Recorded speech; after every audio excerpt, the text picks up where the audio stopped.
আমরা আমাদের কথা রাখতে পারিনি। 24-এ শ্রাবণ যে কারণে রক্ত ঢেলে দিয়েছিল, আমরা সেই রক্তের দায়িত্ববোধ আমরা যথাযথভাবে পালন করতে পারিনি। এখনো পর্যন্ত প্রশাসনের স্তরে স্তরে, অর্থনীতির স্তরে স্তরে, সমাজের স্তরে স্তরে বিভাজনের রাজনীতি চলমান রয়েছে। এখনো পর্যন্ত দেশ মাদক মুক্ত হয় নাই, দুর্নীতি মুক্ত হয় নাই, চাঁদাবাজ মুক্ত হয় নাই, সিবি নিয়ে বেকারের অফিসের দরজায় দরজায় ঘোরা বন্ধ হয় নাই, জিনিসপাতির দাম এখনো পর্যন্ত কমে নাই। এটা সত্য। আমরা হয়তো এখন এই অভ্যুত্থানের মধ্য দিয়ে নতুন সরকার ক্ষমতায় এসেছে,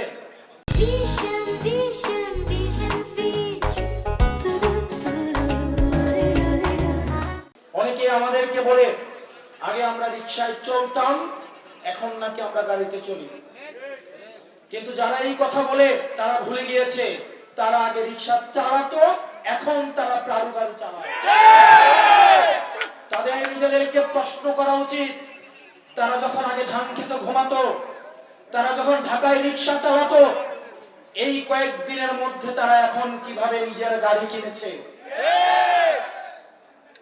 মামলা দিয়ে, মামলা বাণিজ্য করে, সমাজে বিভাজন সৃষ্টি করে যে অর্থ তারা ইনকাম করেছে, বালু বাণিজ্য করে, নদীর বালু কেটে নিয়ে বালু মহল করেছে। আগে নিজেকে প্রশ্ন করতে হবে। প্রিয় সোনাগাজীবাসী, আমরা চাঁদাবাজির পরিবর্তন চেয়েছি, একই সাথে সাথে চাঁদাবাজেরও পরিবর্তন চেয়েছি। আমরা দুর্নীতির পরিবর্তন চেয়েছি, আমরা চেয়েছি দুর্নীতিগ্রস্ত যে ব্যক্তি তারও সমাজ থেকে যুক্ত হবে এবং দুর্নীতিরও চিরকালীন ভাবে এই সমাজ থেকে যুক্ত হবে। অত্যন্ত দুর্ভাগ্যজনক বিষয়, এই জিনিসগুলোর শুধুমাত্র হাত বদল হয়েছে।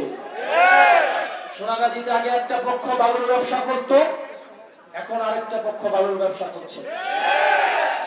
আগে একটা পক্ষ মামলা বাণিজ্য করেছে, এখন আরেকটা পক্ষ মামলা বাণিজ্য করছে। প্রিয় সোনাগাজীবাসী, ইতিমধ্যে আমার আগের বক্তারা বলেছেন দেশে এখনো পর্যন্ত কর্মসংস্থান নিশ্চিত হয় নাই।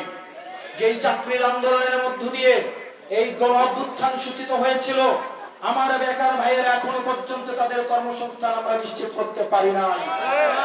নতুন সার্কুলার দেওয়া হচ্ছে না, দলীয় বিবেচনায় চাকরি দেওয়া হবে বলে এই সার্কুলার গুলোকে বন্ধ করে রাখা হয়েছে। আমার বেকার ভাইদের কর্মসংস্থান নিশ্চিত করতে হবে। মাননীয় প্রধানমন্ত্রী, আপনি বলেছিলেন আপনার ক্ষমতাকালীন 1 কোটি কর্মসংস্থান আপনি নিশ্চিত করবেন। গত 6 মাসে 1 কোটি দূরে থাক, 10 লাখ দূরে থাক, একটা কর্মসংস্থান আপনারা নিশ্চিত করতে পারেন না।